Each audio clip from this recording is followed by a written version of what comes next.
to do more. We found a beautiful team. We have lovely Komal with us, Emil Mohammed with us, Mani V. Nair, and no, we have a lot of team, beautiful people associated with us. Rehana ma'am சொல்லுங்க sir. இங்கே இந்த பக்கம் இருக்கும். யா சொல்லுங்க sir. இல்லை ஆக்சுவலாக தமிழில் நிறைய ஆல்பம்ஸ் அங்கே வந்துருச்சு. ஓகே. கல்யாணம் இது மேன் மாற்றிக்கலாம் மாலை அது எல்லாருக்கும் தெரிஞ்ச இது வர இது என்ன புதுசாக மக்களுக்கு ஒரு சொல்ல வந்திருக்கீங்க? இல்லை புதுசாக சொல்கிறத விட ஐ திங்க் இட்ஸ் இடிஎம் இல்லையா? இடிஎம் ஜானரில் நிறைய சாங்ஸ் வந்ததில்ல, கொஞ்சம் தான் வந்திருக்கு. லிட்டில் மாடர்ன்னா சொல்ல வந்திருக்கோம்லாம் ஒன்றும் இல்லை. இங்கே பாருங்க, காலையில் ஒரு சாயந்தரமாக ஒருத்தர் போய் நல்லா உழைச்சிட்டு வராரு, அவருக்கு ஸ்ட்ரெஸ் ரிலீவ் ஆகணும்னா, கம்ப்ளீட்டாக அவரை வேற ஒரு வேர்ல்டுக்கு டிரான்ஸ்ஃபார்ம் பண்ணணும்னா, ஒரு சாங்கை கேட்கும்போது இமீடியட்டாக அவங்க மூட் சேஞ்ச் ஆகும். இல்லைன்னா நம்ம வெறி பிடிச்ச மாதிரி இருப்போம். எனக்கே வந்து சில சமயம் ஒரு மூட் நல்லா இல்லைன்னு வச்சுக்கோங்களேன், ரொம்ப வெறி பிடிச்ச மாதிரி இருப்பேன். ஏதோ ஒரு சாங் வந்து டக்குன்னு அதை மாற்றிடும். I will be fresh for the next. நான் என்ன பண்ணுமோ அதுக்கு நான் காமாக இருப்பேன். It makes is gamma. உங்கள் மேம் சொன்னாங்களே சங்கீதம் இல்லைன்னா எதுவுமே இல்லைன்னு, அந்த மாதிரி தான். எத்தனை உழைச்சிட்டு வர ஒடியூசே நம்ம விவசாயிங்க சாயந்தரம் ஒரு இளையராஜா சார் பாட்டு கேட்டுட்டு தான் தூங்குவாங்க. ஸோ அவங்களுக்கு அடுத்த நாள் உற்சாகம் தரது அந்த பாட்டு தான். அவங்க அந்த வேலையெல்லாம், அந்த களைப்பெல்லாம், எல்லா ஸ்ட்ரெஸ்ஸையும் முடிச்சுட்டு தூங்கும்போது, அந்த பாட்டை கேட்டுட்டு தூங்கும்போது அவங்களுக்கு எல்லா களைப்பும் பறந்து போகுது. ஸோ அதனால நம்ம எவ்வளோ பாட்டு பண்ணாலும் தப்பு இல்லை. இது ஒரு ட்ரீம் தானே, ஒரு அடைய முடியாத லவரை பற்றி சொல்கிற ஒரு ட்ரீம் தான். அந்த வீடியோவில் ஆக்சுவலி அவங்க அடைஞ்சிட்டாங்கன்னு தான் அர்த்தம். இல்லை ரகுமான் சார் வந்து ஆக்சுவலாக ரொம்ப சைலண்ட், அது பேசத்தை கேட்காது அப்படி சொல்லுவாங்க. இப்போ நான் அதே மாதிரி பேசணுமா? கேட்காம நீங்கள் படபடன்னு நான் இருங்க. நான் ஃபஸ்ட்டு சேல்ஸ் ரெப்பாக இருந்தேன் ஒரு காலத்தில். ஒரு ஜஸ்ட் ஒரு 20 days சேல்ஸ் ரெப்பாக இருந்தேன். அதுக்கப்புறமா நான் ஆர்ஜேவாக இருந்தேன். ஸோ என்னை சின்மயி தான் கூப்பிட்டு ஆர்ஜே வாக்குனாங்க. அவங்கள பண்ண சொன்ன ஷோவை எனக்கு கொடுத்துருந்தாங்க. ஸோ அதனால நான் வந்து ஆர்ஜேவானேன்.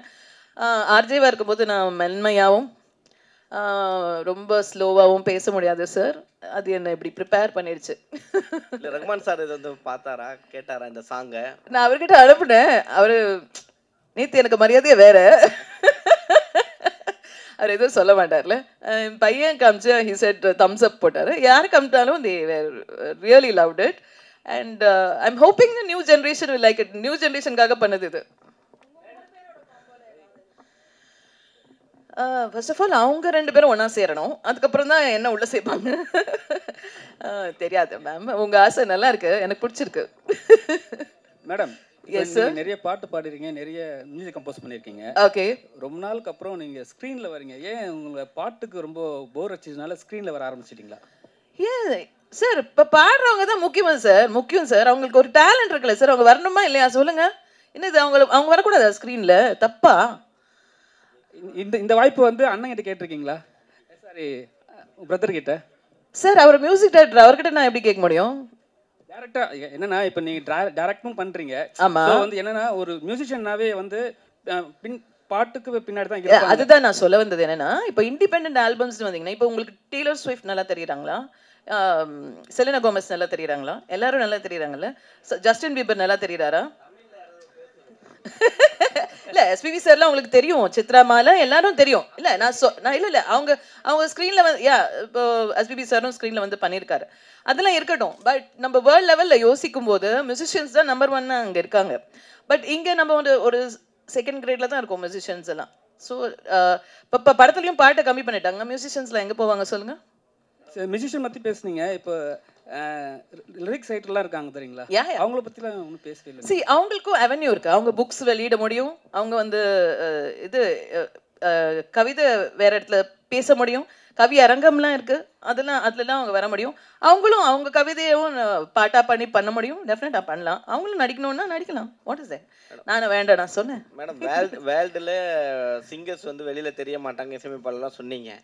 ஆனால் இங்கே பார்த்தீங்கன்னா இசையமைச்ச அடுத்த கணமே பார்த்தீங்கன்னா ஹீரோ ஆகிட்டாங்க இங்கே நம்ம தமிழ் சினிமாவில். இப்போ இதை பற்றி என்ன சொல்ல வரீங்க? நல்லது. நெக்ஸ்ட் ஹீரோயின் ஆக போகிறேன் அப்படின்னு சொல்ல வரீங்க? நான் ஆக முடியாது சார். நான் என் பாட்டில் தான் ஹீரோயின், வேற எதுலையும் இல்லை. அதுலேயே நான் வேற ஹீரோயின் போட்டிருக்கேன். ஸோ அதனால் நம்மளுக்கு என்ன சூட் ஆகுமோ அது பண்ணுறோம். நம்ம அந்த யங்ஸ்டர்ஸாக நடிக்க முடியாதுங்கிறதுனால தான் நம்ம கோமல் சர்மாவையும் சனோஜியும் போட்டிருக்கோம். அந்த பாட்டு நான் பாடக்கூடாதா சொல்லுங்க?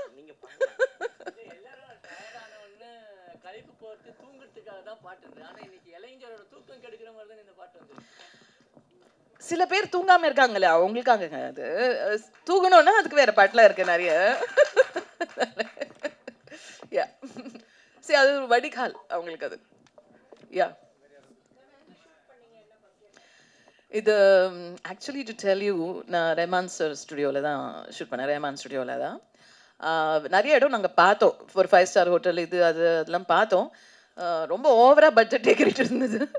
ஸோ ரெஹ்மான் ஸ்டுடியோவில் ஷூட் பண்ணோம். இது I think it came around 7 lakhs இந்த பட்ஜெட். யா ஸோ மேம், பாட்டோட டீசர் பார்த்தோன்னே ஃபுல் பாட்டு பார்க்கணும்னு ஆசைப்பட்டு வெயிட் பண்ணி பார்த்தேன். டெஃபினட்டாக நீங்கள் ஃப்ரெண்டுங்க நல்லா தெரியும் எனக்கு பாட்டு பிடிச்சது. ஸோ அந்த பாட்டு பார்க்கும்போது எல்லாத்துக்கும் பிடிச்ச மாதிரி இருக்குது. இனிமேல் வந்து பல்லேலக்கா பாடின மலை பாடின ரெஹான்ரை விட்டு மாத்திக்கலாம் மாலை ரெஹானான்னு சொல்லுவாங்கன்னு நம்புகிறோம். இன்ஷால்லா இன்ஷால்லா. வாழ்த்துக்கள் மேம். Thank you so much. அழகான பாடல். ஸோ யாராவது கேள்விகள் வேறு யாராவது இருக்கா? வேறு கேள்வி? இதை நீங்கள் தான் எடுத்துகிட்டு போய் சேர்க்கணும். பை த வே இந்த டாபிக்லேருந்து மூவ் பண்ணி ஒரே ஒரு சின்ன விஷயம் நான் சொல்கிறேன். சாரி, இது நான் ப்ரெஸ் இருக்கிறதால நான் சொல்கிறேன். ஐம் டேக்கிங் அட்வான்டேஜ், தப்பாக நினச்சிக்க வேண்டாம். I've started one biryani shop in இது அபு சாலி ஸ்ட்ரீட். ஸோ அங்கே வந்து we have very nice biryanis.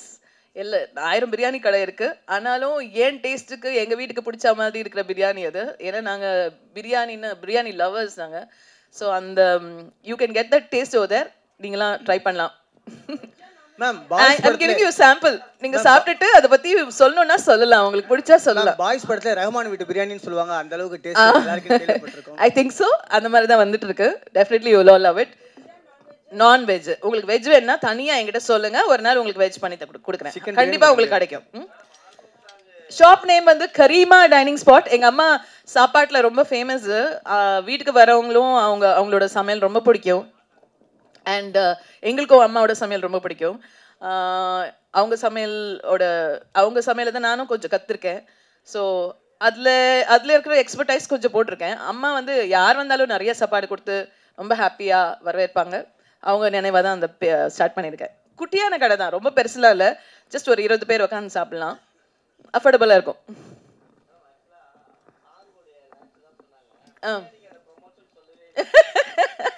இல்லை சொல்லலைல்ல, ஆனால் உங்களுக்கு வேணும்னா ப்ரொமோஷன் எடுத்துக்கலாம், இல்லை வேண்டாம் விட்டுருங்க. சாப்பிட்டு பார்த்துட்டு சொல்லுங்க. எல்லாரும் சாப்பிட்றோம்ல, சாப்பிட்றோம், பாட்டு கேட்குறோம், சொன்னா தப்பா?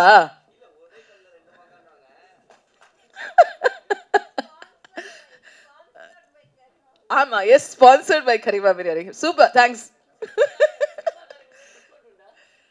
வாங்க சார், ப்ரெஸ் இல்லை, உங்களுக்கு டிஸ்கவுண்ட் இல்லையா? வாங்க.